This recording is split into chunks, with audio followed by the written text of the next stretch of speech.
All right, Dream Think Doer, let's do this. So, you guys know that over the past 15 years or so, we have been holding big dream gatherings around the country, especially when it was safe and healthy to do so.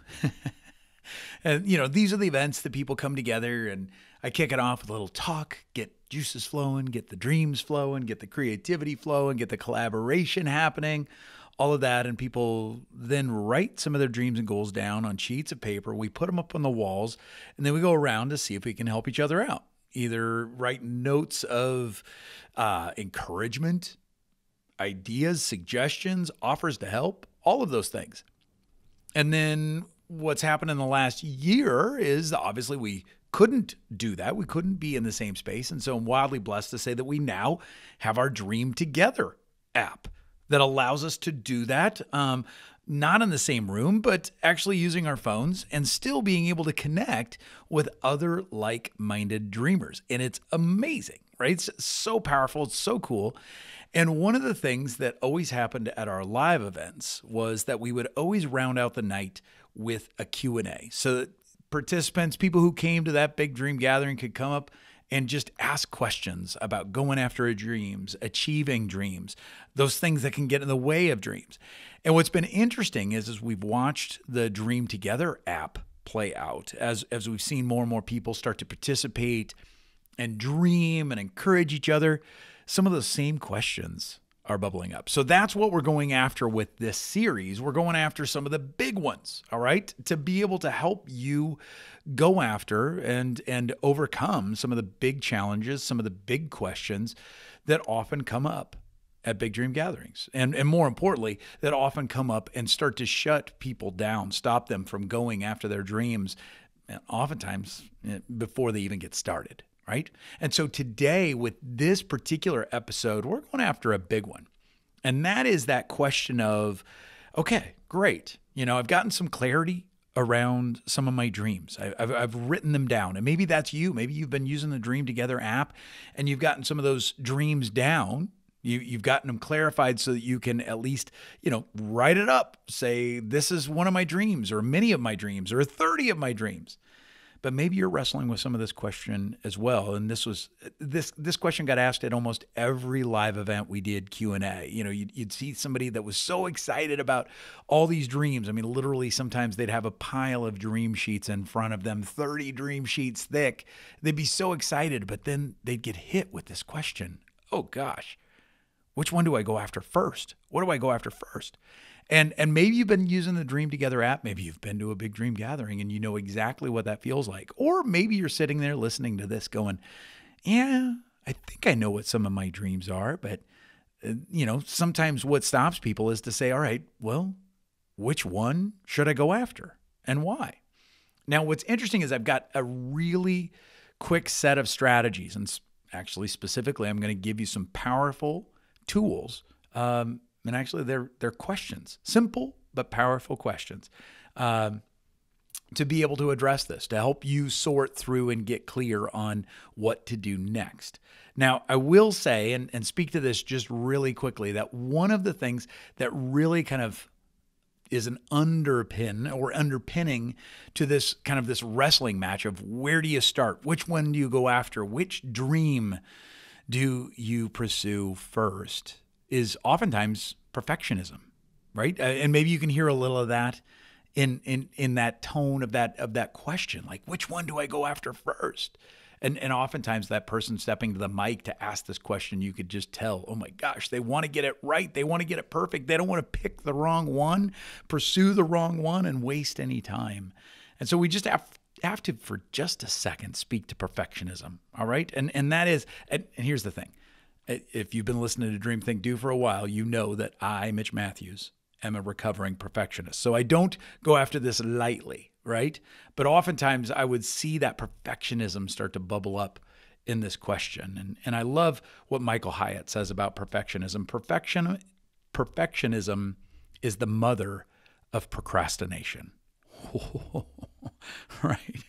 And that is challenging. And when you start to look at overcoming perfectionism, oftentimes it comes in the form of giving yourself permission to move forward, right? I love what Ariana Huffington says about this. She says the fastest way to break the cycle of perfectionism is to give up the idea of doing it perfectly and instead embrace uncertainty and imperfection. Now, that may or may not be your jam, but I can tell you with when I work with my coaching clients or when I'm working with my mastermind of life coaches and business coaches, one of our mantras is progress beats perfection. Now, that doesn't mean we're not still striving for excellence, to bring our best game, to do our absolute best. But when you focus on trying to achieve perfection, that's going to drop you every time, right? You're not going to win that fight. But if you focus on progress, learning as you go, it can make all the difference. So 2 mantras can truly be progress beats perfection and let's learn as we go. Okay? Now, speaking to that, now let's now that we've addressed that perfectionism just a little bit, let's go after those questions I was suggesting. Now, it might seem interesting to address a question like which question or which dream do I go after first with a question, but you know that in order to engage our brain, to engage our heart, to engage our creativity, sometimes it is actually asking a better question. And if you are wrestling with what dream should you pursue, what dream should you go after, whether you've got 30, whether you've got 3, something in between, one of the best questions that I love to ask, and this is almost always what I would say to that person at the microphone saying, all right, which one should I go after? How do I make this decision?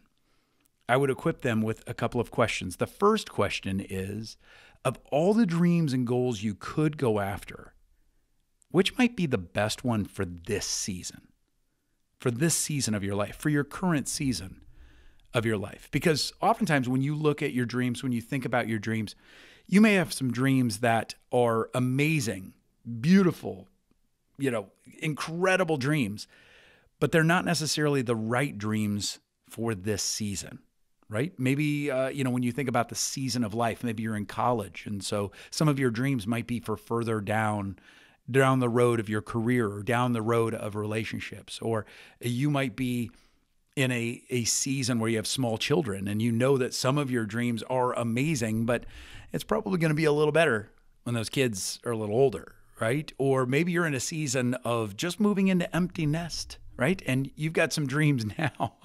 Maybe you've got some dreams now that you can finally do and pursue all of those things, right? So it's that whole thing of being able to say, what season are you in? And which of those dreams might be a really good dream for this season? All right. I'll give you a couple of examples on this because I love to say, all right, let's look at this season, but then to go one step further with the questions. Okay. As you start to think about, all right, what are some of those dreams that are bubbling to the top, ones that would be best for this season? Then to ask yourself, all right, what are some small but significant ways or steps that I could take towards one of these bigger dreams? All right. So what's one of the dreams that's a good fit for this season? And then to be able to say, what are some steps that I could take? Small but significant steps that I could take. I'll give you an example of this. I don't know if you remember, but I interviewed Dan Grech.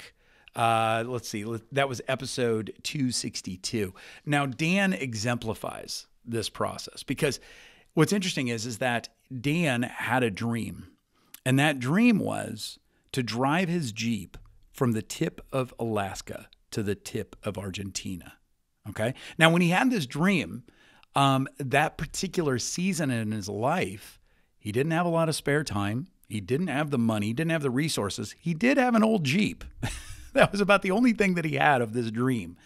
But what he did was he said, all right, that's the dream, to drive from Alaska to Argentina. But what are some small but significant steps that I could take right now? And what he did was he gave himself permission to start and to start small. And so he started to spend 15 minutes, 20 minutes at a time just saying, all right, if somebody was going to make this drive, what would that actually look like? And he gave himself just chunks of time, gave himself permission to guilt-free start planning this trip, even though he didn't have the money, didn't have the vacation time, any of those things. He just gave himself that permission to start. And then he started to look for other ways that he could get started on this dream, like taking weekend trips in his Jeep to explore and to try different camping techniques out. And if you listen to that episode, and I encourage you to do it, you can check it out at mitchmatthews.com/262. Dan just kept going after these small but significant steps, and those added up over time. He didn't know exactly how it was going to play out, but he kept experimenting. He kept trying. And as he did, he learned a whole lot of stuff. And he also started to save some extra money. He learned different strategies that allowed him to do it for much cheaper than he expected. And he was able to make that drive. And it hooked him. And so he has since made another drive where he circumnavigated Africa. Yeah, Africa. And he continues on as an adventure photographer and an adventure writer for different magazines and things like that, right? Like, what a great example of somebody who said, all right, I can't do this whole dream in this season, but I could start. And I can start by taking these small but significant steps.